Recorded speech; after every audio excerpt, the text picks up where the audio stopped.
ఎలగపూడి గ్రామం. మేము క్రిస్మస్ పండుగ నిమిత్తమై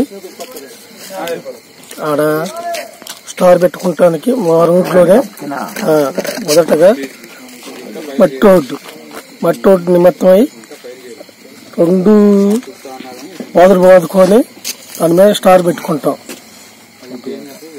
ప్రతి ఏటా 400 సంవత్సరాలు చర్చి పెట్టి. సో ఇప్పుడు ఆ బాదులు బాదుకుంటానికి పెట్టుకుంటాం, స్టార్ పెట్టుకుంటానికి వీలు లేకుండా అంటే సీసీ రోడ్డు పోసారు ఆ రోడ్లో.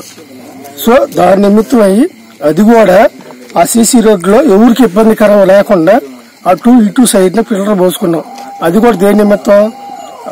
క్రిస్మస్ పండుగ నిమిత్తం స్టార్ పెట్టుకుంటానికి పోసుకున్నాం. కావాలని ఎలిగేషన్ పెట్టుకుని ఎస్ఐ వెంకటరమణ, ఇప్పుడు ఆయన ఎస్ఐ అయిన కాంచి ఇది 8వ గొడవ ఇది. ఆయన వచ్చిన కాంచి ఇప్పటి వరకు కూడా మాలా మాదిగలో వ్యత్యాసం అనేది, గొడవలో ఎలిగేషన్ అనేది ఇంతవరకు ఏమీ లేదు. ఆయన ఎస్ఐ గారు ఆయనే అతను అనేది వచ్చినప్పుడల్లా 8వ గొడవ ఆయనే గొడవ చేసేది, ఆయనే గొడవ పెట్టేది మొత్తం ఆయనే. ఎస్ఐ వెంకటరమణ నెల్లూరులో చేస్తున్నాడండి. గ్రామం అది మాకు తెలీదు. ఎస్ఐ వెంకటరమణ ఆయన వచ్చి కావాలని మా ఊరు అతను ఎలగపూడి గ్రామం అతనే.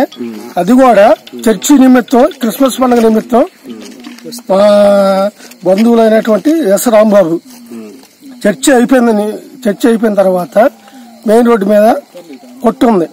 కొట్టుకాడికి డ్రింక్ బాటిల్ తెచ్చుకుంటానికి వెళ్ళేటప్పుడు ఆయన చూస్తానే ఉన్నాడు. 2-3 మాట్లాడుకుంటా ఉన్నాడు.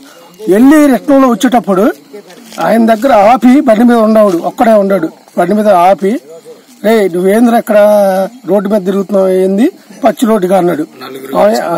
మామయ్య ఇది పచ్చి రోడ్డు ఏం కాదు కదా, 3 రోజులు అయింది, గత 3 రోజులు అయింది కదా, పచ్చి రోడ్డు ఏం కాదు వెళ్తున్నాలే మాయ అన్నాడు. కావాలని, అరే నేను ఎస్ఐ అనరా, నా ఆతుడు బీకేవాడు కూడా ఎవడు లేడు, నా కుంటాత కూడా బీకేవాడు నాకు ఎవడు లేడు, నువ్వు మాట్లాడేది ఏందని ఎస్ఐ డైరెక్ట్ గా కాలర్ పట్టుకొని కింద పడేసి 2-3 వాళ్ళ వర్గాలకు చెందిన వాళ్ళు 3 కలిసి కింద పడేసి ఒక్కరు కలిసి కొట్టారు. ఆ వర్గాల మధ్య కూడా విభేదాలు, గొడవ అనేది ఆయన వచ్చినప్పుడు ఎస్ఐ గారు అనే అతను వచ్చినప్పటి నుంచి వర్గాల మధ్య ఈ భేదాలు, గొడవలు అనేది వస్తున్నాయి.